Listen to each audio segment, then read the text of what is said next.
I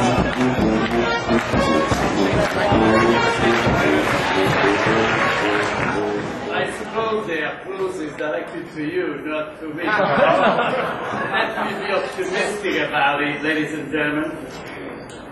From both sides of the aisle, there have been noises about my presence here. Is it right to invite the so-called drug czar of the United Nations at the annual Alliance Conference?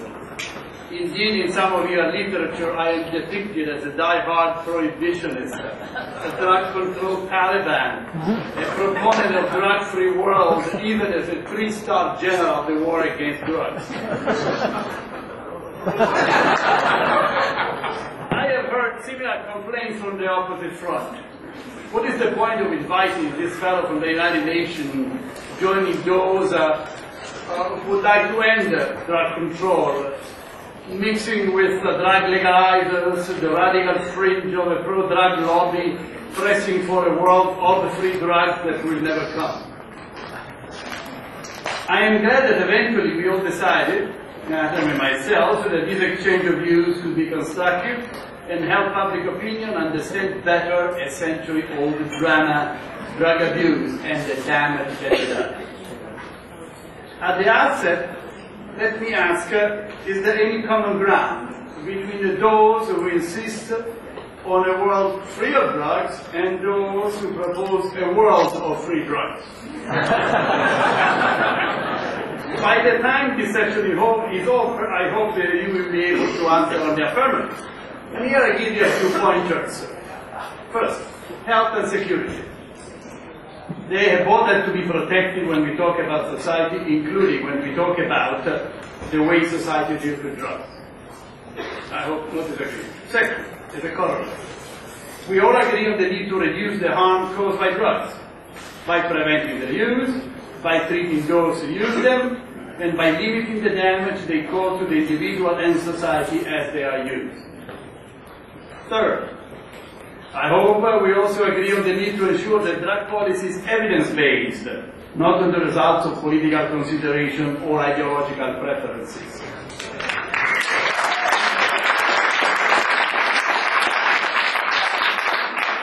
Fourth, I submit that the dichotomy prohibition versus legalization is a misnomer. Such a confrontation is too simplistic for scientific deliberations, nor does it help those whom we all want to assist, our brothers and sisters, the drug addicts.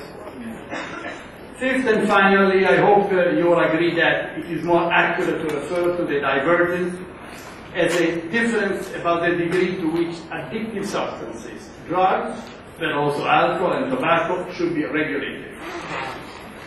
If these 5 points are accepted, the discussion is to be centered on where the control bar is set and how to define the degrees of regulation. In other words, instead of accentuating our differences, let me propose that we build on the ground we share. And let me begin with the review of the world drug situation today. In a recent article, Ethan wrote, quote, "It is dangerous when rhetoric drives policy." Bravo, I agree. Res not verba, this is Latin. Facts, not words. My ancestors, the Romans, would have said, let's begin with the hard facts. A growing body of evidence, including our own World Drug Report, 400 pages of evidence on an annual basis, show that the drug market has stabilized over time and space. I leave aside, parentheses, the opium situation in Afghanistan, that is an insurgency issue. 4/5, actually 78%, 4/5 of the cultivation take place in the areas controlled by the Taliban. Close the parentheses. On the basis of the statistical evidence, I can therefore state that since a few years, for all types of drugs, there are signs of world market stability. Opiates, cocaine, cannabis, ATS, whatever. What I mean for market stability is that in every compart of the drug business, cultivation, production, consumption, Aggregate totals have lost the upward momentum they had in the 70s when I was a flower kid in Berkeley, in the 80s, and in the 90s. Of course, world aggregates high improvements in some countries and for some drugs, offset by deterioration elsewhere. Yet, the global totals are stable, and this is what I call containment. This finding refers to the past few years. Hopefully, in the period ahead, evidence to support this claim for the longer term will become statistically and logically incontrovertible. Next question, a tough one for you. How did this market change came about? Is this the result, for example, of a United Nations-driven UN gas process? Personally, I see correlations over time and space, but evidence of causality is notoriously hard to come by, because social sciences are generally poor in proving cause-effect relations. Drug trends respond to a wide range of factors, especially changes in society's preferences. Yet for me, the results is what counts. If you have evidence, by the way, to refute my data, please show it to me, discuss it today, and I'm ready to be convinced, but you have to convince me. All right, next. Despite evidence of containment, of course the world is an enormous drug problem. There are some 25 million problem drug users, the hardcore. But let us keep this in perspective. This represents less than 0.6% of the world population.